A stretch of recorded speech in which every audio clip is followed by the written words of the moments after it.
Please go ahead, Femi. Hello, welcome everybody. It is so good to see you. This is a conversation about shaping the new Nordic agenda, shaping a new gender agenda. So, what does it look like if young women and leaders are sharing power together in the Nordic region? That is a question that we are going to be unpacking today with young activists and also Nordic country leaders at the same time.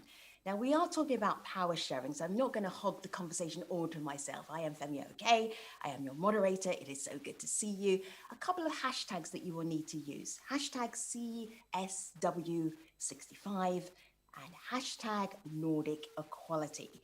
If you are on Zoom, if you are on Facebook, well, there are two places where you can take part in the conversation by putting your questions in the chat, the Q&A sections, and those questions will come back to me, and then we can have a dialogue together with you and the panelists. I would love you to meet your panelists and your speakers so you too can meet them, so you know how you want to have that conversation. I'm going to say hello to Minister Thomas Blomqvist. Minister, hello, nice to see you. Tell everybody who you are and what you do. You are the chair of this dialogue. Go ahead. Hello, nice to be here. Yes, I'm Thomas Blomqvist, and I'm Minister of Nordic Cooperation and Equality in Finland, also Member of Parliament. Then I am a father of three. Two of them of my children are adults now, 19 and 23. The youngest one is 15. Well, I think that's what was the main things about me. Good to have you. Hello, Ayak. Ayak, introduce yourself to our global audience. Go ahead. Hello, everyone. I'm delighted to be here. My name is Ayak Mayo, and I'm a 20-year-old activist, a person who wishes to remain in history from my rants and my large storage of memes. I think this is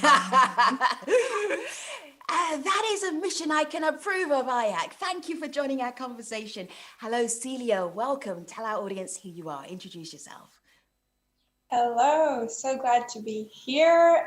First, I want to say I love memes too. Unfortunately, I'm very bad at making them myself. So I'm so grateful to the others who are doing all the work so I can enjoy them. I'm a feminist activist. I have been engaged in organizing young feminists since I was 14. This year I'm representing Norwegian youth here at the CSW. I'm looking forward to our conversation. Same here. A few more panelists to get through. Minister Abid Raja, welcome. Introduce yourself. Thank you. My name is Abid Raja. I'm Minister of Culture and Equality from Norway. As you can see, I don't have the traditional Norwegian looks. That's because I'm the descendant of the brown Vikings. No, I'm just joking. My parents, they immigrated from Pakistan. So I'm born and raised in Oslo, in Norway, from the Liberal Party. And I have 3 children of my own as well. So looking forward to this meeting. Thank you for participating. Thank you for joining us. Minister Marta Steneville, nice to see you. Introduce yourself to our global audience. Nice to have you on board. Thank you. Hello. My name is Marta Steneville. I'm a Minister of Gender Equality and Housing and also responsible for urban planning and the work against discrimination and segregation. Very long title.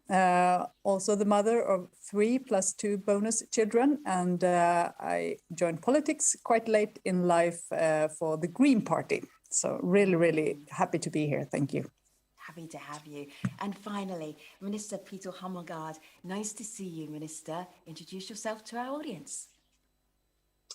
Thank you so much, and also very nice to be here. Would have preferred undoubtedly that we could have held this event in live, but under the circumstances, this will do.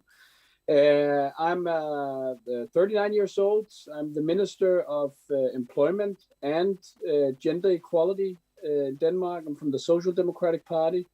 the father of two small girls. So more or less keeping myself busy that way. Absolutely. So, panel, you all have the same assignment, and your assignment is to bring a story from your life, your career that involves inequality, power, and norms. Connecting the dots between those three elements, because that is what we're going to be wrestling with today. Thomas, you start. What is your story that you want to share with us? Well, thank you. I could say that I have had three awakenings. The first one was in my childhood. I grew up in rural condition in a very patriarchal society, and I remember as a child I thought about this, that should it be this way, that women are taking care of all the doings at home, and the men are at work. I thought about that, but of course I didn't do anything about it. But I thought of it now also when I became Minister of Equality. The second awakening maybe was when my two first childs were born, two girls.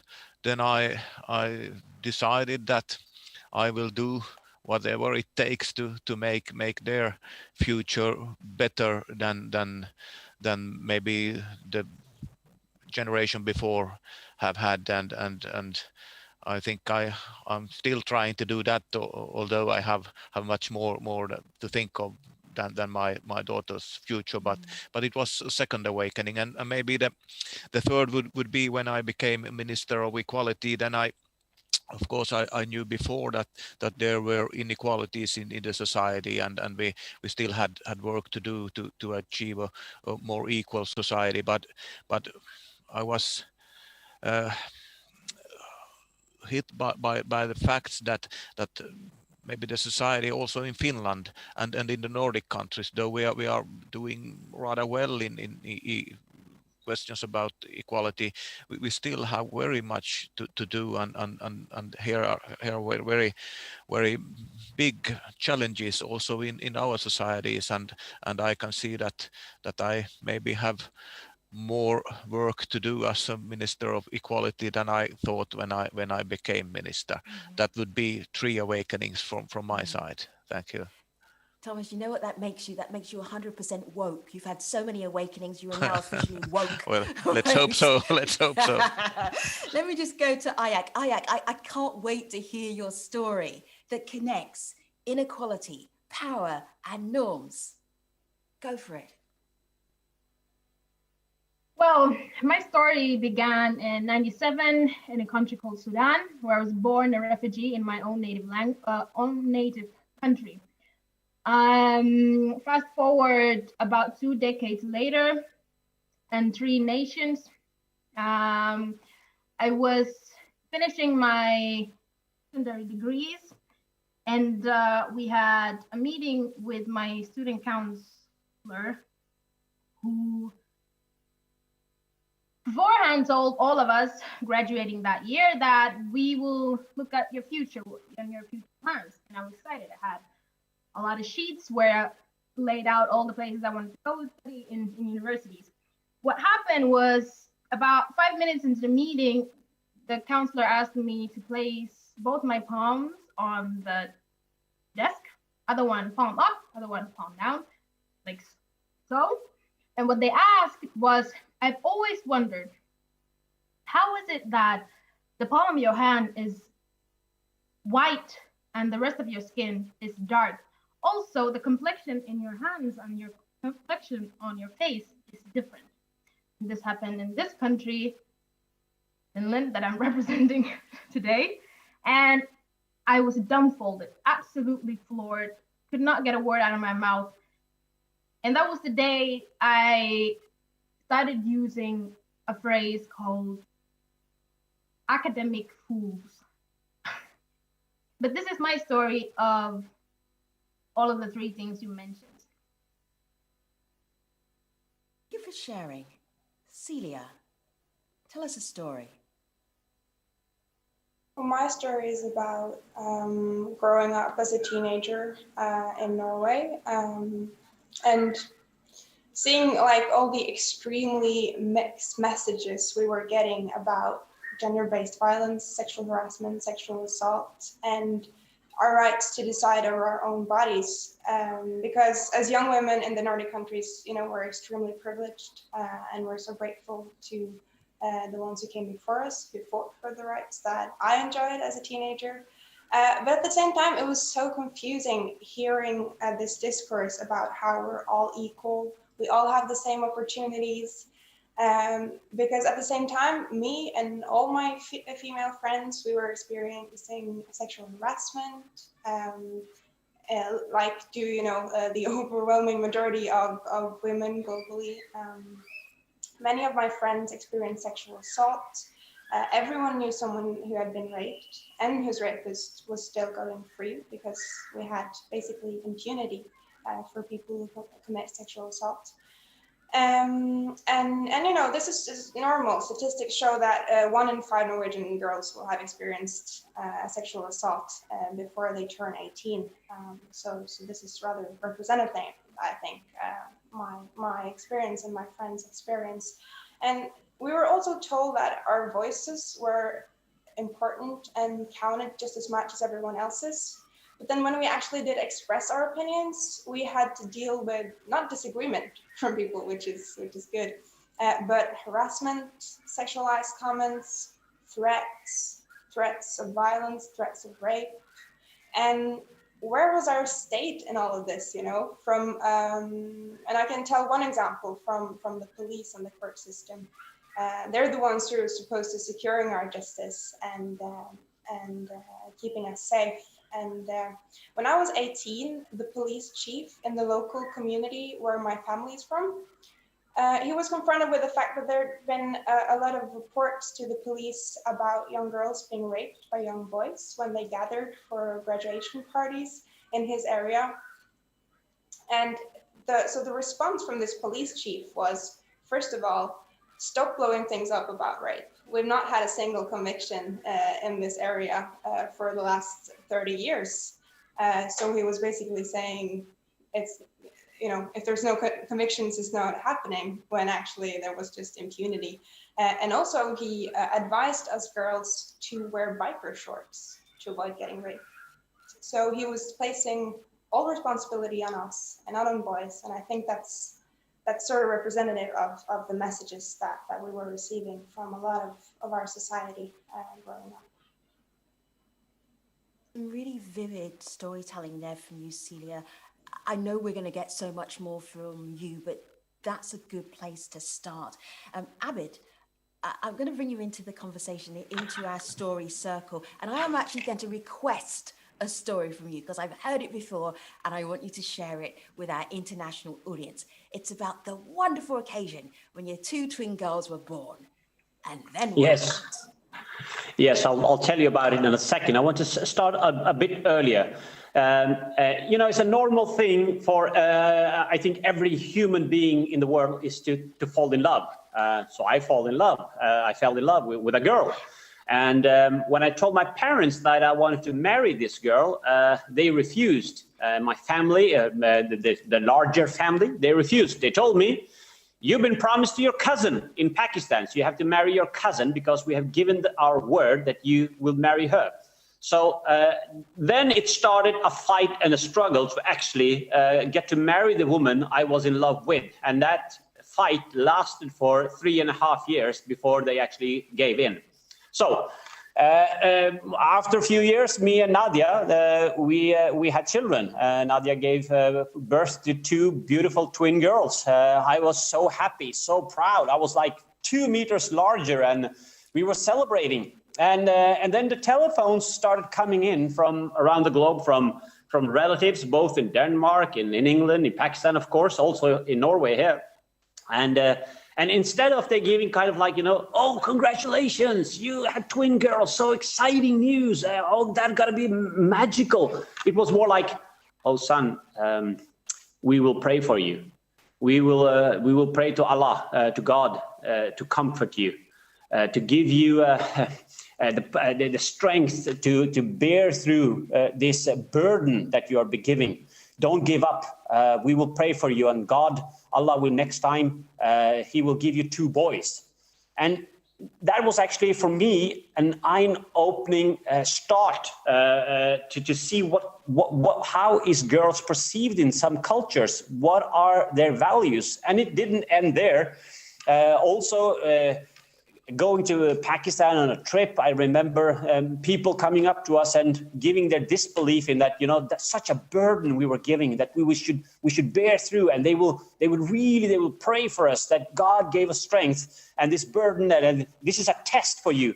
And from me, 15 years ago, I was not kind of a fighter. It was like not a fight I was so engaged in when it comes to gender equality. It was, being a boy, or you're kind of like engaged in so many other debates and of values. But having my twin girls, learning how girls are treated and perceived in many cultures, I decided, my twin girls will grow up in Norway and be the strongest, the freest women they can be. And I will do whatever I can to bring this freedom to everyone in Norway and around the globe. I'm very happy to represent Norway in this fight in the years to come. I'm very happy to be in this position, that we can work together to show that boys and girls, they are equal. And we should try to achieve gender equality in all parts of the world. Abid, do you know what you just shared with us? You just shared with us the transformative power of girls and women when men are confronted with daughters. Not always, but often there's a aha moment. Why did it take 2 beautiful baby girls for you to have an aha moment? Why did it take that long? Yeah, you can say that. I can say that in my stories, I was born and raised in a Pakistani Muslim family. They were immigrants, and the value of freedom, the value of gender equality was not something I was born or raised with. I would say that the Norwegian educational system, the Norwegian political system, the debates, and of course falling in love with Nadia and giving birth to our own children, actually it's been a long journey for me as well. I was born free in a few moments, but I was not raised free, but I have become free. And I will say this is the story of Norway, that everybody in Norway can achieve the same rights. The freedom of expression, freedom of religion, the freedom of gender equality. I think that's the backbone of the Norwegian model, and everybody can achieve it, even though you are born and raised in not a gender equality family for most part of your young life. We will come back to you in the general discussion. Thank you for sharing your story. If you're just joining, this is a conversation about the new Nordic gender agenda. What is different about this conversation? Well, we have a lot of ministers in this conversation, but the most important people taking center stage are 2 young female activists, sharing center stage, sharing the conversation, and sharing the power. More on that in just a moment. Let's go to Marta. Marta, hello. What we're trying to find out in this first little section of our program is the moment where you suddenly became aware of inequality and power and norms all coming together. What was the story that you want to share with us? Well, as many has already spoken about, there are a few defining moments in a person's lives. And I'd say the first one was when I was 10 and my younger sister was 7. And 2 boys in my class, they harassed her during a snowball war. And I got furious, when it's like a red shade. And so I was fighting for her fiercely. Problem was that after that, I was sent to the principal. So the boys who had dragged my younger sister, 3-year younger sister, out on the field and harassed her, they were excused because they were boys, but I was dragged to the principal because I was a girl and I had been fighting. Second story I wanted to share with you was when I was head of procurement in a very large company. I was responsible for the procurement for 25 markets. I've been working for 6 years. We were developing a new business model, and at this point, I was just about to give birth to my third child, so I was very, very pregnant. And we were in a meeting, and the owner of the company, he looks at me at some point in this meeting, and he says, well, and of course we will do like this because you girls, you like your bling. And this is 6 years into doing business models, reporting, having all this responsibility. So that was a very eye-opening moment for me to be defined as a body and not as an intellect, or not for my capacity or for... But then when I was listening to Celia, I remember another story that I want to add, and that was, I don't know if you remember, but in Germany there were groups of young men, young immigrants that were groping women during festivals. And this was talked about in Sweden a lot. And there was a lot of talk about cultures and how this was a cultural phenomenon and so on. And my very strong feeling at that point was, wait a second. This is a game that white middle-class boys were playing in the 90s in my classroom, where all the boys in the class would go after one girl, push her to the floor, grope her, and then go back to class. And this was ignored by the adults, in school.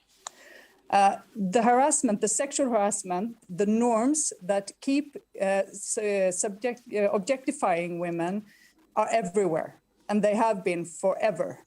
And this is a very important point, I think, that we need to address this wherever it occurs. And it is all through different classes, all through different cultures. And if we can't go through the root to the root of this, we'll never be able to break this line of events. So. Thank you. Marta, when the bling comment happened, what did your face do? What did you say? I'm sorry, when? No. The comment about you women, you like your bling. What did your face do? Recreate your face and your response. Because the response is often as educational as the actual issue and the way people speak to women. I was quite taken, and I don't think I responded very smartly or very harshly, because I was completely taken off guard. Because I've been working with these men for so long, and I have never been a pretty girl, so I have never been had to deal with this kind of comments. Marta, you're beautiful. In my working you're life. Wrong. I don't tell ministers wrong very often, but yeah, but I just want to make the point, because it was easy. I mean, other people have had more struggle, but it has been easy for me to focus on the intellect and the competence. But this was a very, very clear moment where all of that just fell apart, fell away, and all of a sudden, because of my child, it was all body, and that was unacceptable. Marta, we'll come back to you. Peter, you have the final story in our story circle. Go ahead. Thank you, Femi. And I would like to share just two brief stories. First one, relating to when was the first time that I, in my life, when I really not only became aware of, but also thought a lot about the gender inequalities in our society. It was I grew up in a very, also in Nordic comparison, but nevertheless very working class neighborhood, just outside Copenhagen Airport, where most people who lived in my neighborhood, they worked at the airport, and so did most of my family. My mother, she worked as a cleaning lady in the wash halls of the catering firms, supplying the aircrafts with the meals that we enjoy when we have the opportunity to fly. My dad, he worked as a baggage handler And I remember I was I was a small child when I became aware that the work that my mother had, her group, her team, most of the people working in her workplace doing the cleaning in that wash hall were all women, and they worked night shifts, and they really worked hard, and she worked there for many years, and it really took a harsh on her. And I remember as a young child that I asked about, so what would the pay? And I remember that I became aware that even though the hardship of working night shifts, the hardships of working this very physical demanding job, not only was it all women, they all mainly hired women because they were lesser paid than men in similar positions.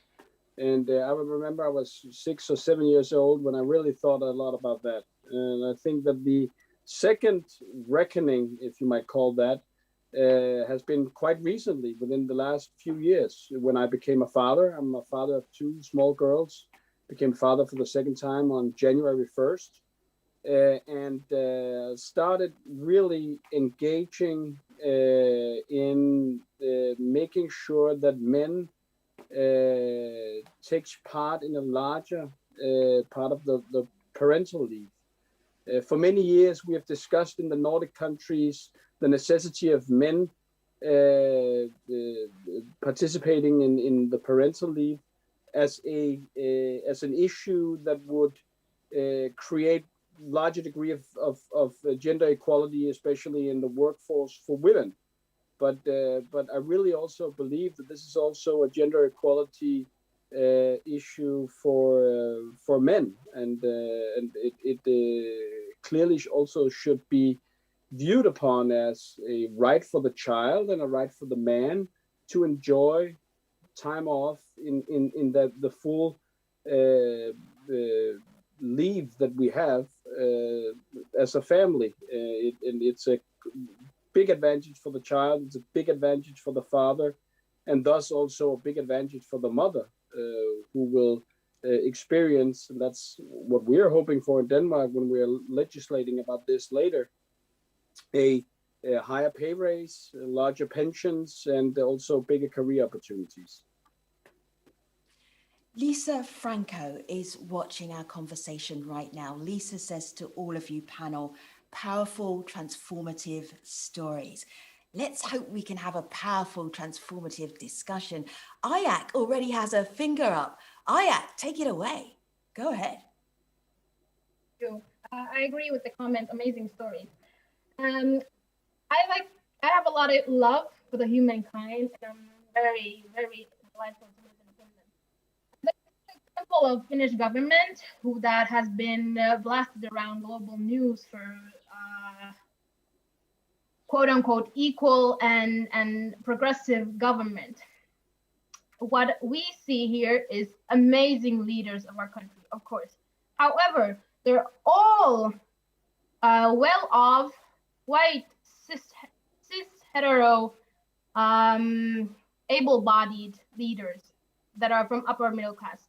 So what I'm seeing is not much diversity. Secondly, coming back to what Celia said that I found was brilliant, but in my words, every single woman in this world seems to know, or another woman who's been sexually harassed or assaulted, or themselves have, but for some reason, most of the men seem to know absolutely no one who betrays this harassment. I find this very amusing also.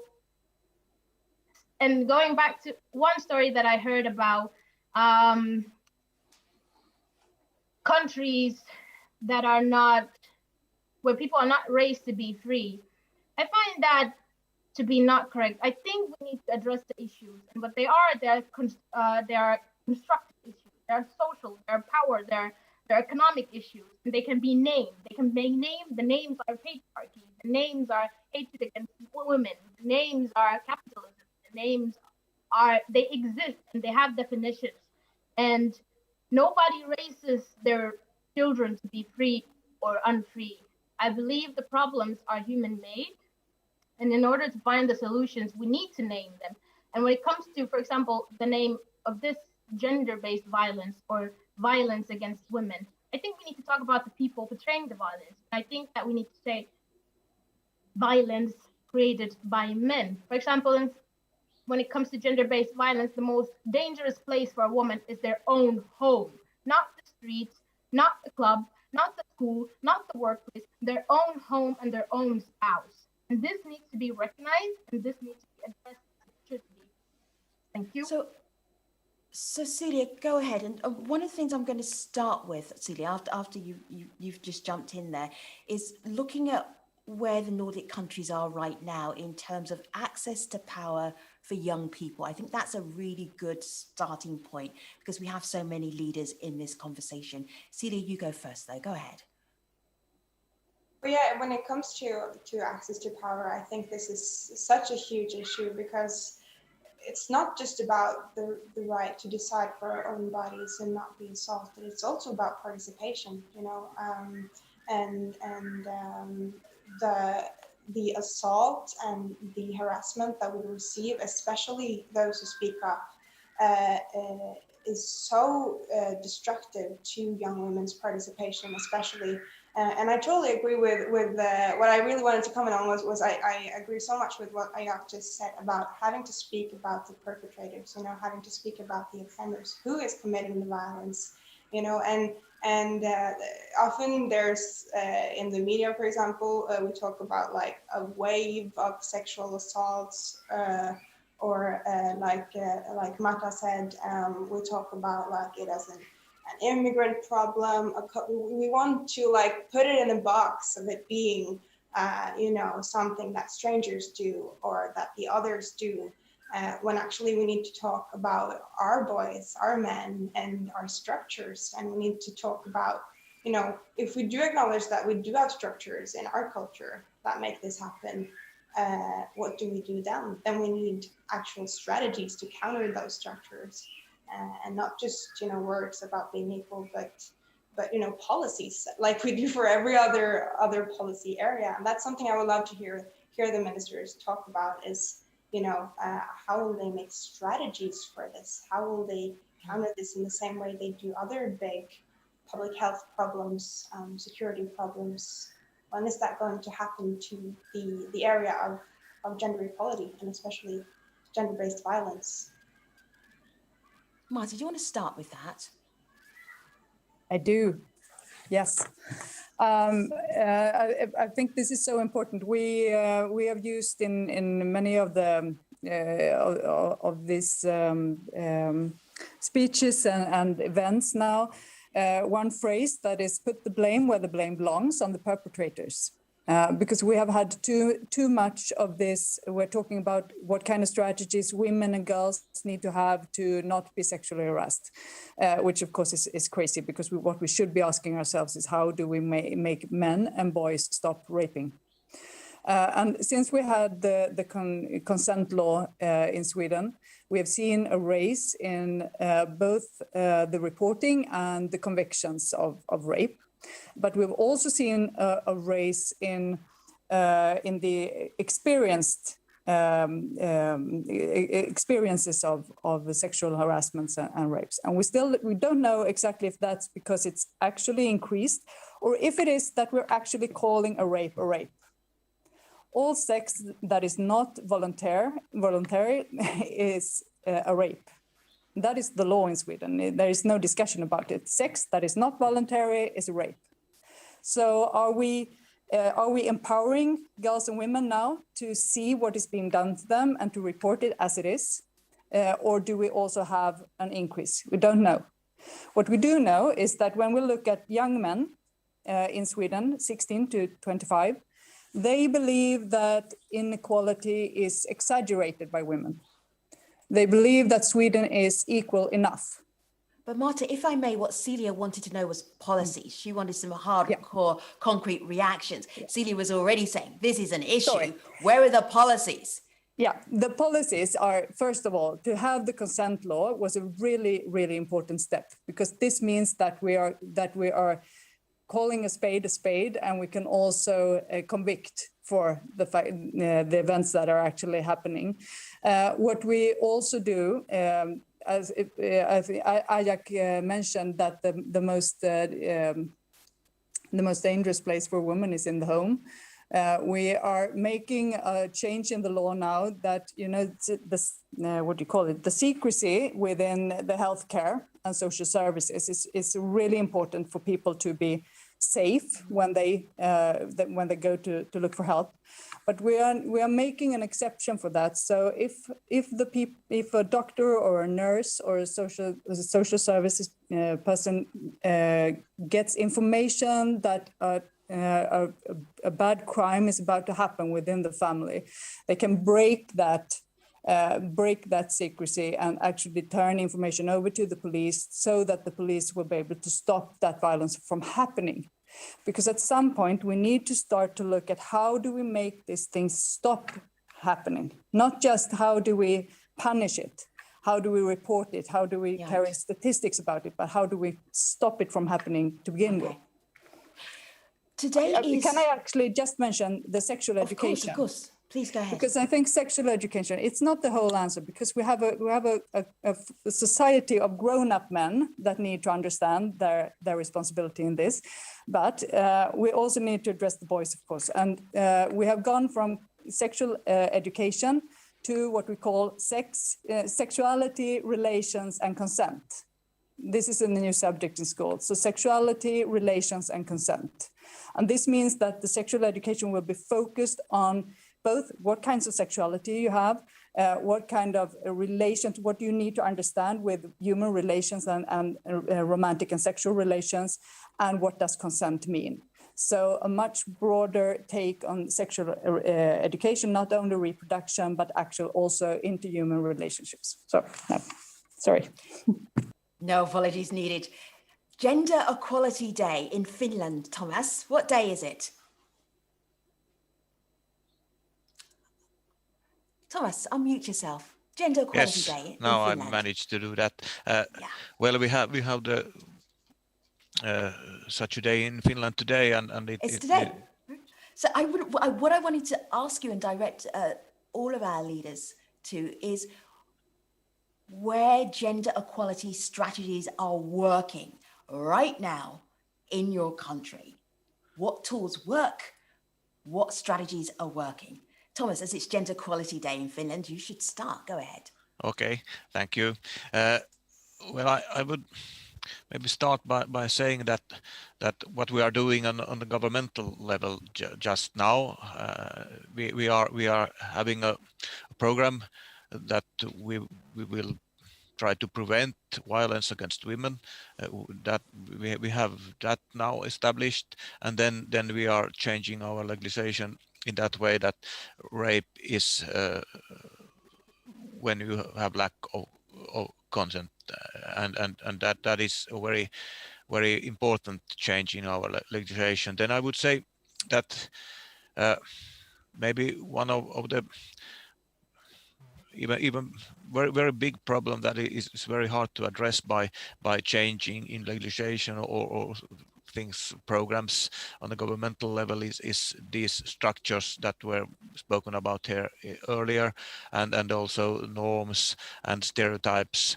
And I think we should also address our boys, my boy, the boys overall, the boys in school, at home, and learn them to respect everyone, young girls, women, and that, as here was said, the responsibility is also very much and on us men, and that we should also teach the boys not to use violence or rape or to look at women in that you could do, as we heard, harassment in schools. I have seen it too in when I was in school for over a very long time, and I must say at that time the teacher should have reacted. I should have done something, but I didn't. The teachers didn't, and as Marta here told us, that's happening. I'm not sure, but I think that's still happening in Finland too. And this is the hard part of this. You can change a law. You can make it better. Of course, we shall do that, and we are doing that. But it will not be enough. It will take too long.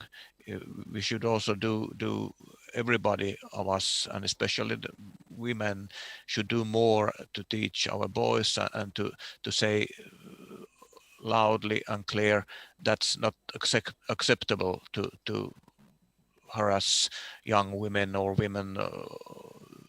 We see it all too much in our societies, and this is, I think, the biggest challenge we have.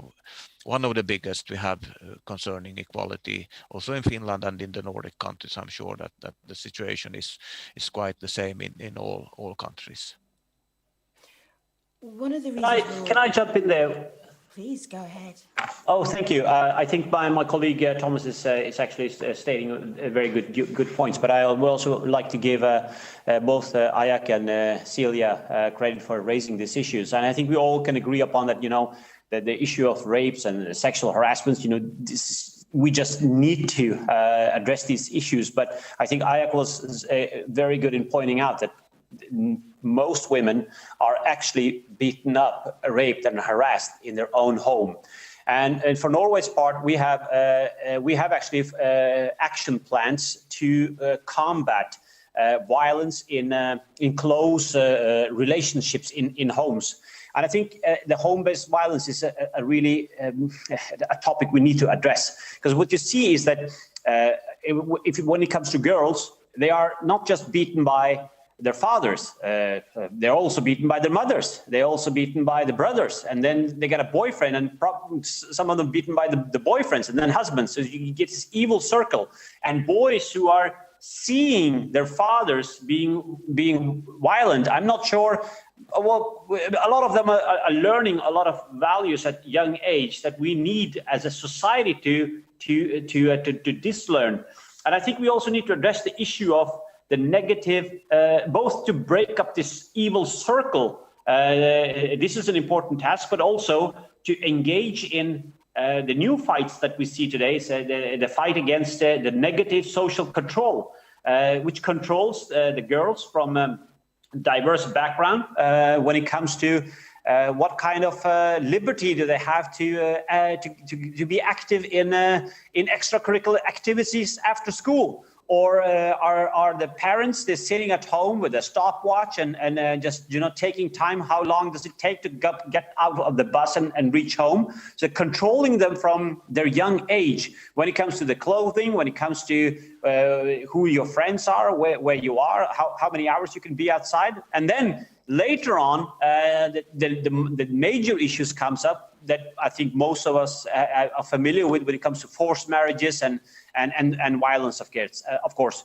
So I think we need to address this issue from many different angles. And I am happy to say that we have an action plan and we have good results that action plans which follows with money and which follows with political the will in it, and then you implement it both in the police and in the social services, in the schooling. I think that way of working, you can get real results.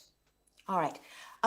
Panel. This panel is not exclusively about gender-based violence, so I am going to moderate it and move it along. Marta, I know you had your finger up. I wanted to bring Peter into the conversation. Is your point so critical that you can make it in 30 seconds? If so, Marta, go ahead, and then I'm going to give the floor to Peter. Marta, make it brief. We are just about to change legislation so that children that witness abuse in the homes are actually victims to that abuse as well. So they can have the same status as a victim just by watching this abuse, because we know that children who watch abuse tend to have a bigger risk at actually becoming abusers themselves. That's just what I wanted to add.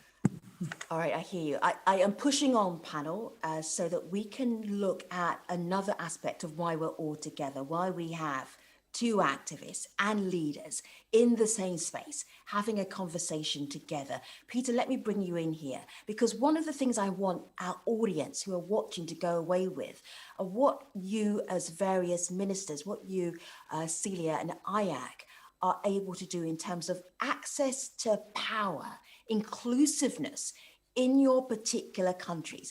Does your voice matter? Peter, are you allowing those young female voices in? Tell us about your strategies. Unmute yourself, Well, Peter. we most certainly are. I would say in general we have a very, very, very active cooperation with civil society, with youth organizations, and with the social partners. And just to mention a couple of examples, we have had in Denmark a second wave of Me Too, where since the fall we have had a lot of witnesses coming forward, telling about their stories in different workplaces, in the field of politics, in the fields of media, in the fields of arts, and this has arised a whole new debate again, a second round, you might say, since the first one we had globally in 2017. And the way we have addressed this, which is actually one of the most powerful tools that we have, in my opinion, is that we have asked, what we can see is that there is a dominance of sexual harassment, of Me Too cases, and so forth in the work fields where women are lower waged and shorter educated. I mean, the secretaries of the workplaces, the waitresses in our restaurants, in our cafes, in our nightlife, and so forth. Many of the workplaces where the employees don't have a large voice for themselves in the media debate about Me Too. What we have done is that we have asked the social partners to come together in a new tripartite agreement on what we can do, not only to prevent, but also to penalize harassers of sexual harassment, and also in terms of compensation and so forth. And how do we also make sure that we have government authority control in the workplaces, that the working environment is safe. And this is an example of where we have really brought in civil society and to actually make solutions. And we do the same with the youth organizations. Some of the women that has come forward in this second wave of Me Too is young political activists from the youth movements. And they have been very, very active in raising their voices. And we are having, on government level, close meetings with them, listening to their stories, taking in their input for action. So it is very important in Denmark when it comes to equal opportunities questions, but political questions in general, to draw in the representatives of youth. We have two perspectives here. We have the leaders' perspectives, and then we have the activist perspective. I want to come back to you and also to you, Celia, because who better to tell us how much access you have to power in your country than yourself? The leaders will be able to talk about their strategies and their tools, but how easy is it for you in Finland? And remembering that, of course, it is your Gender Equality Day. How much gender equality do you have when it comes to power sharing? Interesting question. Thank you for asking that, because I was 21 when I ran for public office. I ran for the Finnish parliament. At the same year, I ran for the European Parliament. All these questions about what is the access to power.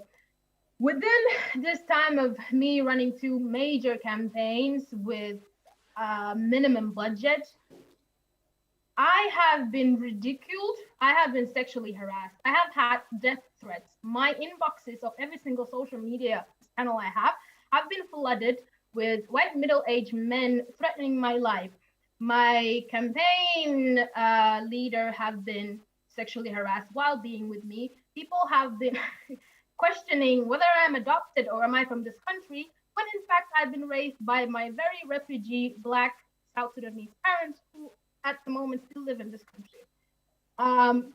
When it comes to being in panels, discussion politics, discussion what are the problems that exist and what are the solutions that we feel that needs to happen, time and time again we are being told, you guys are too young, you don't understand better, whatnot. We're not asking for a seat at the table. We already have our tables. We're asking you to move. We're asking you to be quiet for a while. And I'm not representing everybody. I feel like I am a rebel with a cause and not everybody can agree with that. But when it comes to access to power, if you see it as a finite thing, then it means in order for us to have power, people who have already abused it for such a long time need to step down. People who have had that voice need to shut their voice down, because we cannot have a screaming contest. We're not interested in engaging in power contest. We're interested in having equal rights. We're interested in building that intersectional and free utopia. Another example of when I was a co-chair of feminist and intersectional feminist and anti-racist youth organization here in Finland, and if I remember correctly, the age gap was between 18 to 29, which is the legal age of youth in Finland. What we did almost every time that somebody wanted to make a public announcement was use the whole organization as to back that up, because the targeting of especially people from any minority group, especially people who are not cis hetero male, so I'm talking non-binary, I'm talking transgender, I'm talking women, are targeted constantly. It's dangerous. It's not equal to participate. And I live in the world's happiest country. And even though this is a very good country to live in, these problems do exist, and they do exist in our neighborhoods, and they need to be addressed as such. Celia, I am looking, and I watched it a little bit earlier, of a session with you and the Prime Minister of Norway, Erna Solberg. You are a youth delegate. This was last October, and she literally handed the conversation over to you. Is that unusual, or is that how Norway acknowledges young women, acknowledges talent, and is able to bring it in and give you a seat at the table if you want it? Well, the answer to that is that exact case was rather unusual. I don't think they've ever done that before, and I was really, really happy and really grateful to be able to speak at the General Assembly. And that's, I think that also demonstrates some of what Ayak was saying about, the people in power need to actually give away space. We can't have a screaming contest. They need to give us space. The Prime Minister got a minute less to talk for because she gave away one to me. And I think that's an example of how it needs to be done. But I also think we need to look at how are youth experiencing this? I think what we see, and the minister here on the panel are very great examples of that, is there's a lot of goodwill, I think, in the Nordic countries. And I mean, me and Ayak's presence here today is also, an example of that there's a lot of goodwill to also from leading politicians to have young voices and young participation. But we also need to look into, is the youth participation meaningful? Because a lot of the time we're at the table, as Ayak said, but are we actually having an impact? And because we have all this goodwill and we have this experience with youth participation in the Nordic countries, we also have a lot of experience with bad youth participation, non-meaningful youth participation. When you Celia, the journalist in me is asking you to give us an example of bad, meaningless participation. You are not allowed to say this conversation. Well, no, this one is not totally. No, one example, the first I can think of is there was this children's panel about climate change, or they called it a children's top meeting. And they invited children and youth from Norway to, that was the Norwegian government inviting, which is great, you know, to speak to actual ministers and politicians about climate change, which is such an important issue. And also it's really good to invite youth to speak about not just youth issues as we often are, you know, we're often invited to speak about school or just very confined to youth issues, but the climate change obviously is something that the young people care so much about. So that was really good. But then the children came and the youth came in, and the agenda was already set.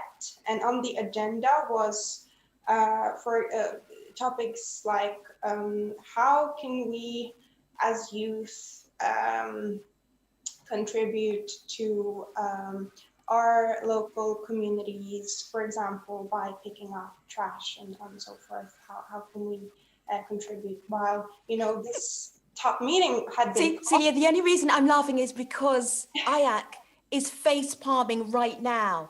She's face palming and nodding and shaking her head. It's a whole meme going on. Recognizing it, isn't she? Because it's so recognizable. This is just one example, and this is one of the better processes. You know, this was okay, and it came as a reaction to the climate strikers, the Fridays for Future movement, who were demanding that Norway stop pumping up oil, stop polluting the planet, start funding climate justice. In the parts of the world that our politics is currently destroying. So inviting these youth without letting them set the agenda for themselves, when they were very clear about what they wanted to talk about. They wanted to talk about Norwegian oil politics and Norwegian climate justice strategies, and they were invited to talk about something else. So this is not the worst process. As I said, this is a good thing, but we need to have youth in processes where decisions are actually being made, and we need to be part of the whole process, not just as the end, as a token. And we need to be setting the agenda and transforming the agenda for ourselves. This is a conversation between young activists and leaders from the Nordic region about a new Nordic gender agenda. If you're watching on Zoom or Facebook, your comments and your questions are very welcome. We are also power sharing the conversation with you, so you too can be in the conversation. I'm going to say specifically to our panel, I want you to be thinking of something very concrete for us to head towards in terms of what does transforming this power situation that you have right now in your Nordic countries in terms of inclusivity, in terms of women, in terms of gender, what does that look like? You've been really clear on where you are right now, what the policies are right now, the programs, but what are the next steps? Be thinking about that as I take you into some questions. This is such a good question, Peter. I'm going to share this question with you. And it's really about your portfolio. Eva asks, you all seem to have gender equality ministers as only one part of your portfolio. How much time have you had for gender equality work compared to your other duties? Do we need a separate gender equality minister? And what could be the challenges with that? Peter, you start. I think that's a great question, and I think it's always necessary to be thinking about how do we, in the best way, give emphasis and strength to the equal opportunities case and gender equality politically. And I Du think skal that legge frem strategien for et mer likestilt utdannings- og arbeidsmarked. Abid, I believe I hear your background. Is somebody talking to you, Abid? Sorry. That's all right.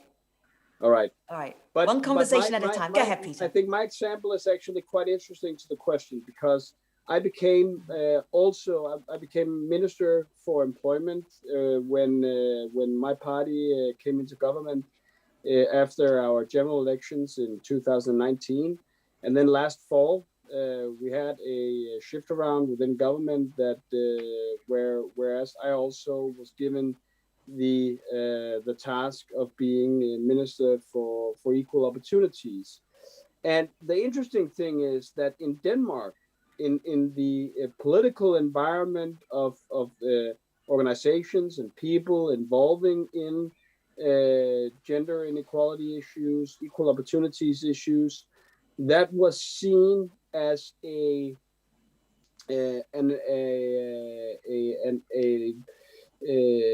upgrade of the equal opportunities ministry, that it was to be part of the portfolio of Minister for Employment. And the reason Peter, for that are you spinning us? How can you be Minister for Employment and Minister for Equal Opportunities? Are you giving us political spin right now?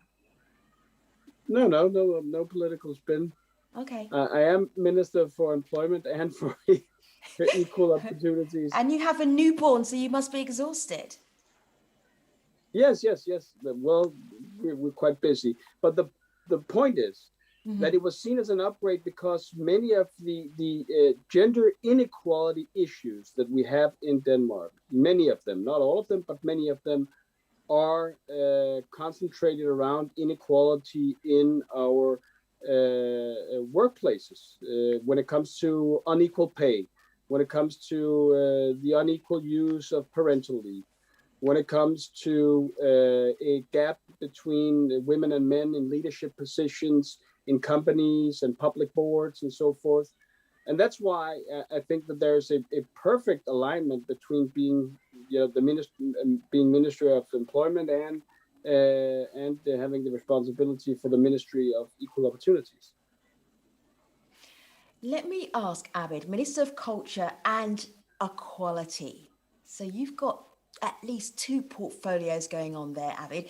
And I love Eva's questions. How can you do all of these things? Why isn't gender equality or equality, why isn't that its own ministry by itself? Because there's so much work to be done, Abid. You can now unmute yourself, Abid. Abid, go ahead. We'd love to hear from you now. Unmute yourself. Yes. Go ahead, Abid. We hear you. Is he stuck? Can we do it? Let's see. All right. Abid, when I see you unmuted, I'll come back to you. A little bit stuck. Maybe the team behind the scenes can help to unmute Abid if that is possible. Celia, go ahead. What were you going to say about this idea of ministers of equality having other portfolios going on at the same time? Celia. Yeah, well, I don't think it's a problem in itself. We have seen, it used to be the Minister for Children, Families and Equality. Then we got a Minister for Families and Equality and Children who wasn't so keen on having equality in his portfolio, so was moved over to Abid Raja as the Minister for Culture and Equality. So that's the story behind that.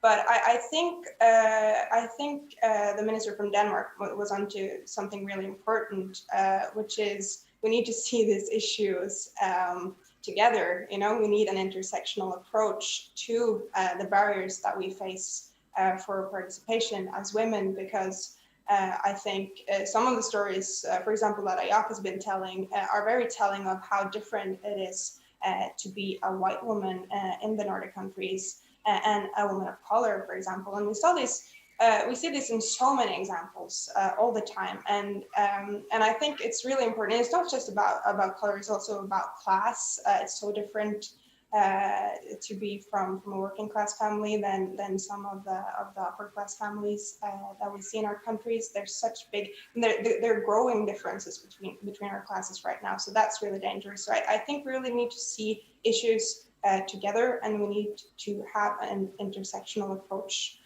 to participation and to the barriers that we face to participation, and especially when it comes to youth, because we haven't had the time for the social mobility that our countries are so proud to provide us with.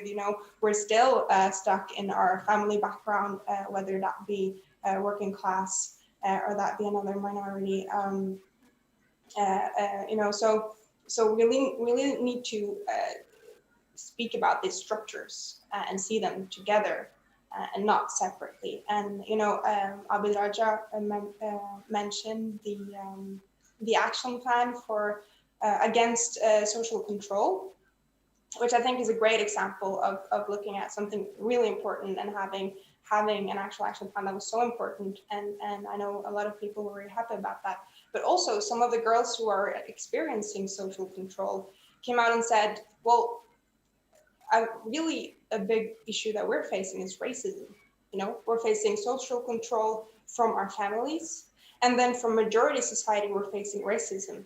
And they pointed to the fact that this strategy said nothing about racism, while that is actually a huge part of the problem that they're facing.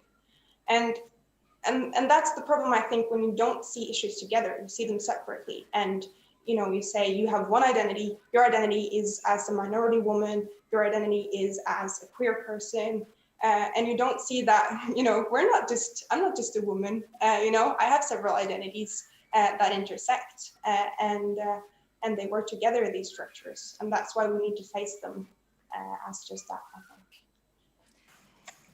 I think. I'm back. Thank you. Yes, thank you. Good voice yes, as well. Oh, thank you very much. Very good to be back. Yeah, as you said, yes, of course, I have both the culture and when it comes to charity, voluntary sports, and equality. And equality is not gender equality; it's also equality for LGBTIQ. It's for the race and, of course, the disabilities. I think many of these things are actually interlinked to each other, because I will say this department works when it comes to democracy and involvement at all levels. And many of these things are actually interlinked with each other. I'd also like to say that in Norway, all departments, when it comes to like just Department of Justice or Department of Employment, all ministers have responsibility of their own to make sure that their sector is diverse and equal, that the equal policy is actually run through all departments, and all ministers have responsibilities. And I have the kind of say overall responsibility to coordinate that work as well. I think if you like to have a lasting change, you actually need the willpower to make that change happen. And Norway is now world's the second best when it comes to gender equality. I think that fight, we need to acknowledge the fight that was started long way ago, long before my birth. And of course, when one lady from my party, Eva Kolstad, back in 1974, she introduced what she called voluntary use of quota to make sure that you have equal representations of both genders in the political life. And today, as you see today, 40% of my colleagues in the Norwegian government, they are women. I think you know that our Prime Minister is a woman, but also Minister of Foreign Affairs, the Minister of Justice is. And also when it comes to the Parliament and when it comes to municipal councils, it's at least 40% representations of women. We know that in the Nordic countries, 4 out of 5 prime ministers are women. My prime minister herself has been in the position for eight years, and I think this doesn't come. We shouldn't take this for granted. It's because somebody actually started this fight, and they had the willpower, the political willpower, to see this through. We didn't stop there. In 1993, as like 30 years ago, we looked upon the public limited companies to see how is the representations when it comes to board members. And we found that only 3% of the board members were women. We could not accept that. So we introduced a law to make sure to change that. And the law says now that at least 40% of both sex should be represented in corporate boards. And right after that law was passed, it took us just 5 years to reach minimum 40%. So I say You need the political willpower, and sometimes you also need legislation to make sure that you actually reach gender equality and that you reach diversity. Celia, then Ayak, and then I have an amazing question. I'm going to give you a heads up, everybody, on this question. And a number of people are asking this. They want concrete examples of racial and gender discrimination that mean women don't gain access to the upper levels of hierarchies in the workplace. So gender and racial strategies to get women past those ceilings that they're getting stuck at. Be thinking about that, an actual concrete example and strategy that you can give our audience, because many of them are asking about that. I'm giving you a little bit of a warning, so you're not having to think on your feet quite so much. Celia, go ahead. What were you going to say? Well, I sort of forgot what I was going to say. Ayak, what were you going to say? Well, I was going to start by saying I find Celia you to be absolutely brilliant. I'm very much enjoying the way you rant on. But speaking about intersections and the goodwill that is presented in all the Nordic, from all the speeches from all the Nordic leaders, absolutely, I'm right there, and I see the goodwill, and I'm very happy it exists. The difference I see is the road between goodwill and actual implementation. And what I mean by this is I'm delighted of all the steps and all the hard work, and I'm absolutely proud of all the history that has been made towards a more equal and towards a more just future for the many, not the few. However, when we talk about intersectionality, we talk about the intersect, so where these issues cross, and what that means in lay terms is realities are not same for all us all. So even if the goodwill exists, if you are upper middle class, well-off, white, cisgendered person, you can try, you can be an ally, but you will not have the knowledge that is needed in order to, for example, fix the issues that a Black person who is also queer and who's also a refugee and who is also from lower middle class and for example, disabled. So when we talk about all of the hard work and all the ministries and all the working groups that we have, we need to look at who is missing from these rooms, and then we will see why we're not getting where we need to go. Because the people who are most affected by some issues are not there building the better future for us all. And coming to Sammy's question that was asked from somebody, a concrete example of racial and gender-based issue and what I feel like needs to be done in order to fix it, I saw this draft. It's a practice. I want to be very clear here. It's a practice. The viewers are asking for a practice that helps people break through, either for the exact reason that you were saying here, either because of their race, or maybe because of their gender, or a whole lot of issues that you just reeled off, but one single practice. And I'm going to share this around because we've got a lot of expertise in this panel. So go ahead, and then I'm going to share the conversation. A single practice. Go ahead. Now I lost my thought process. Anyhow, this is practice of the lifeline of a Black woman in workplace, and it shows like within 6 months the amount of issues that an average Black woman faces within a white work environment leads to that person leaving because they have to, they are pushed to, or because they are not understood. So whatever needs to happen in order to raise never happens. And how this can be fixed is people need to listen. People need to listen to the realities that are not their own and understand that we do not know it all. We don't have the answers we think we do.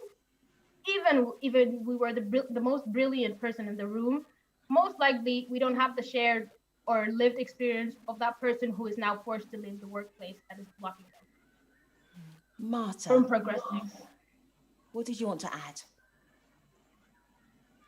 Well, I was trying to get in on the discussion on why we combine portfolios, but I see that we have moved from that subject. But I still want to say something about it, because if we want to have equality, we need healthcare to be equal. And we need the finance market to be equal, and we need the labor market to be equal. So we need all the different departments to actually work together. So that's why, but what I really wanted to stress also is that sexism and racism go hand in hand at all times.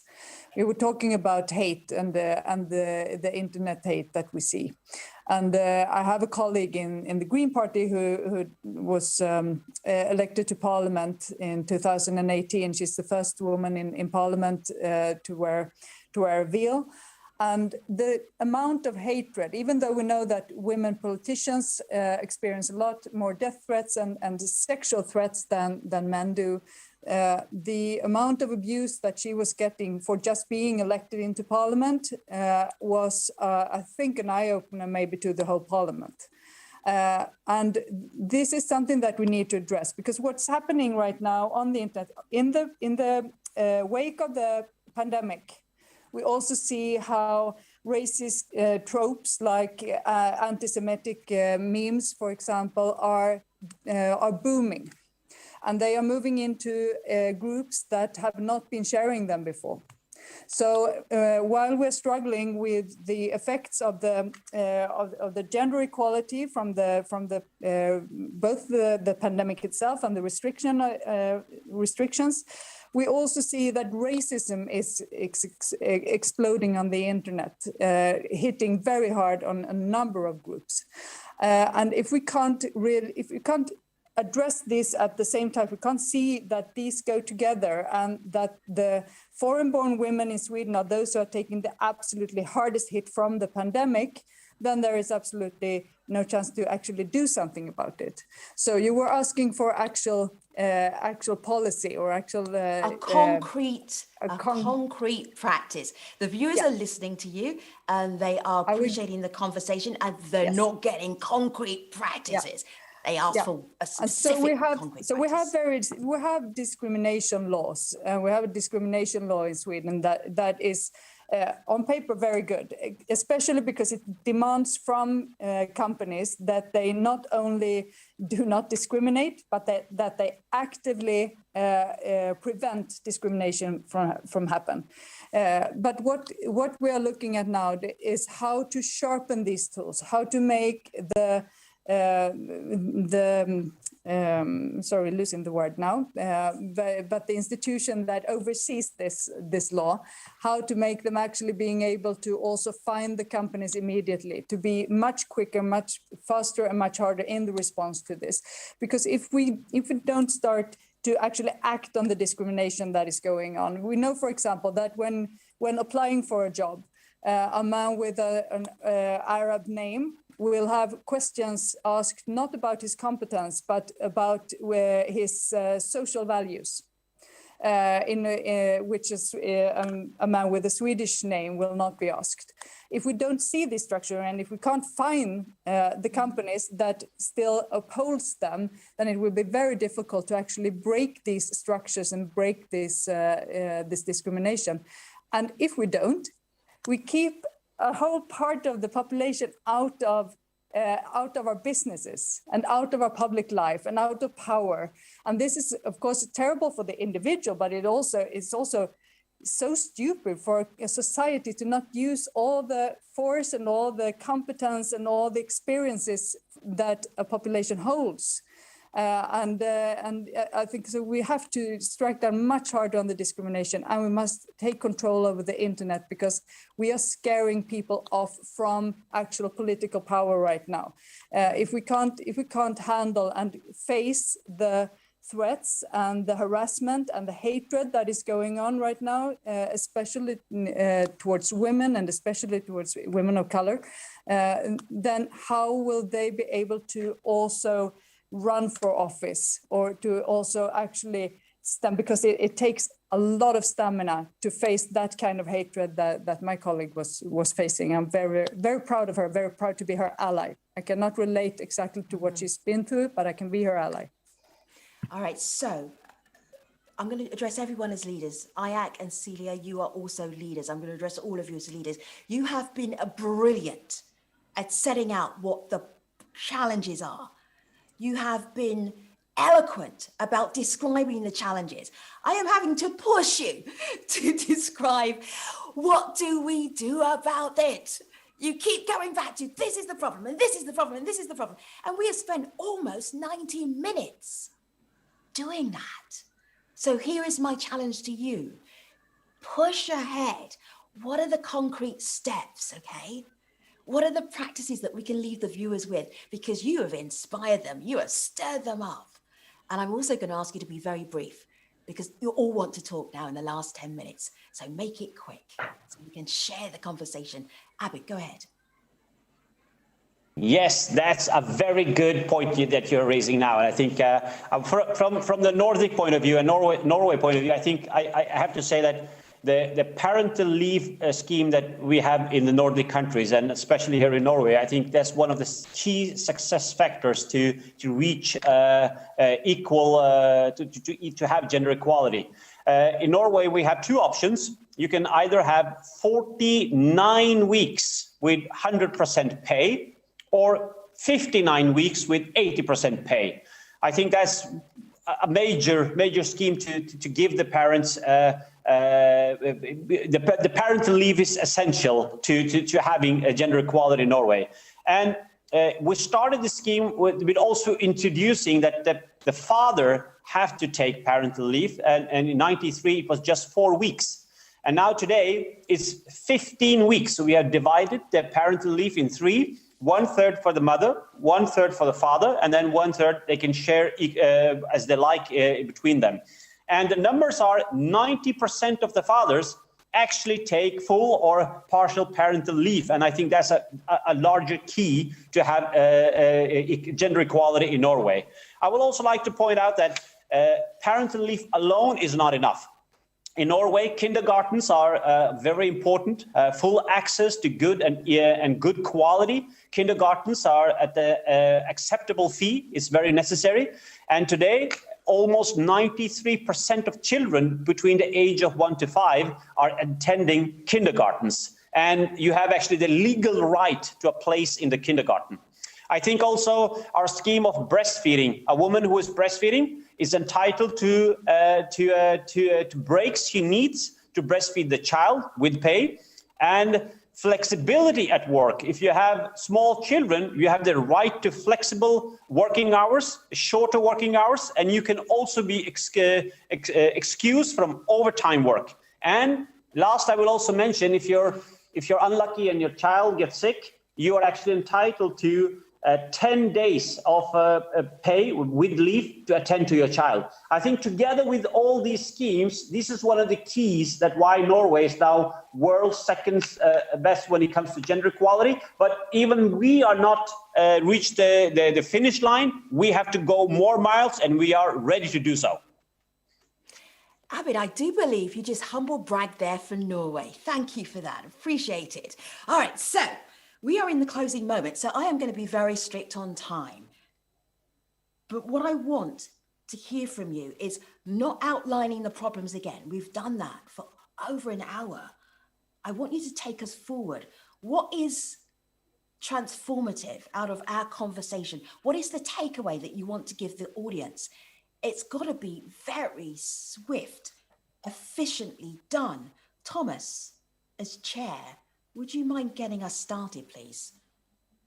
Thank you. That was a very, very challenging task for me. But I would say, based on this discussion, but also on my earlier experiences, I think, as Abid here said, the parental leaves, we have a parental leave reform in Finland, and I think by changing the parental leave so that it is more equal used by the parents, it will also change our working life, because more equality at home means more equality also at work. I think that is one, it's maybe bigger importance that you could believe at the first, when you look at it at first, because it has to do also with equal pay and so on and so forth. And secondly, I would like to mention that I think that we also in Finland has a very good tendency to early childhood education, but I also think that we in this early childhood education and in the primary school, that we are talking about gender equality, and we are talking about norms and structures that need to be changed. And I think that is very important, and we should continue to do that. And maybe as a third thing, I think this, as it was at least I talked about it a lot, and that's intersectionality. And I know it's not that easy to do that, but at least we are trying in Finland now to have an intersectional approach in our gender policy. We are trying our best, but we still have much to learn. And I would say that these three could be three things, concrete things. By doing this in this way, handling in this way, we can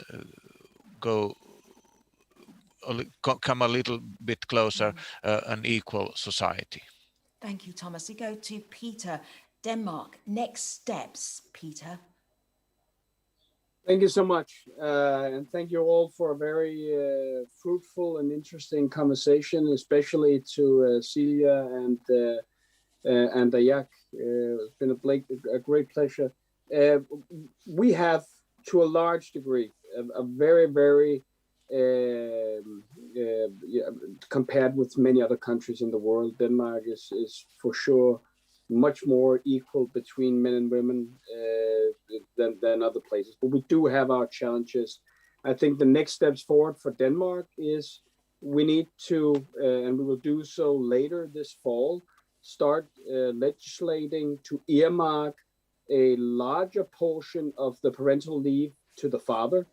This, we hope, will not only heighten the fathers and men's participation in family duties, but also give fathers rights, and more so, actually indirectly paving the way for more equal pay between men and women, and larger career opportunities for women. That's the first thing. The second thing we're going to do, where we're also going to introduce legislation, is for more transparency when it comes to appointments to public and private boards and leadership positions. We're going to set goal targets that all institution needs to be transparent about on equal participation between men and women in these positions.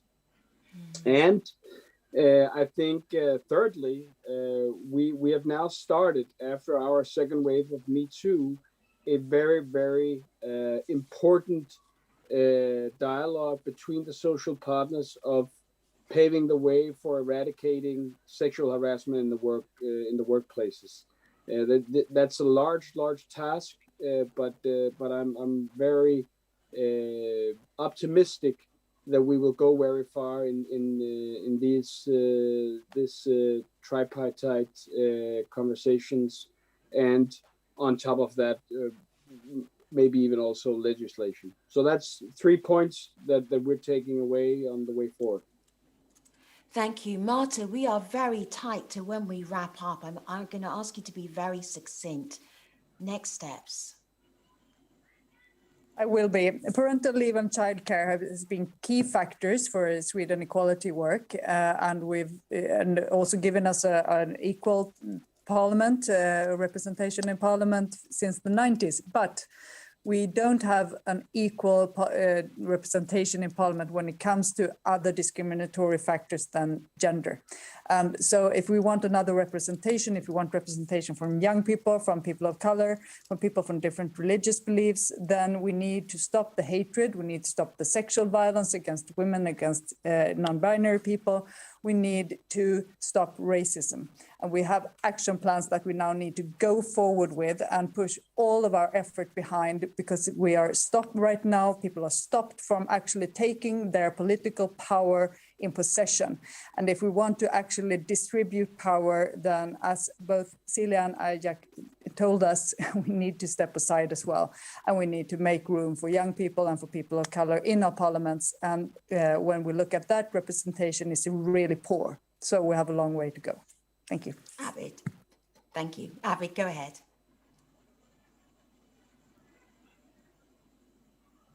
Abid, go ahead. Next steps. I think many of the points has already been raised, and I think in the closing moments, I would like to say that, you know, we should call upon all the policies in all the countries to make sure that, you know, we stop and combat the violence. I think that's one key we need to address. And we need to make our policies as equal as we can to make sure that everybody has the same rights. And I think in my country now here in Norway, to make sure that we step up when it comes to the fight against the negative social control. That we know that when it comes to gender equality in Norway, it's a little different depending on what kind of diverse background you have. It's a little, the numbers, the statistics are a little different. So we need to fight the social injustice in many ways and in many forms. And I think in the last few minutes we have, I would just like to acknowledge all the other points that my Nordic colleagues have pointed out. And I think this is the Nordic model. And I think if we work good together, we can make a really lasting change, not just in Nordic countries, but also around the globe. Thank you. The new Nordic gender agenda, new ways of sharing power, new ways of being inclusive. One of the ways is to bring young women, young activists into that conversation, sharing power with them. We actively did that today. Ayak and Celia, you started so much conversation in the chat around the world. Thank you for doing that. If you were able to leave us with one powerful sentence, Ayak, what would that be?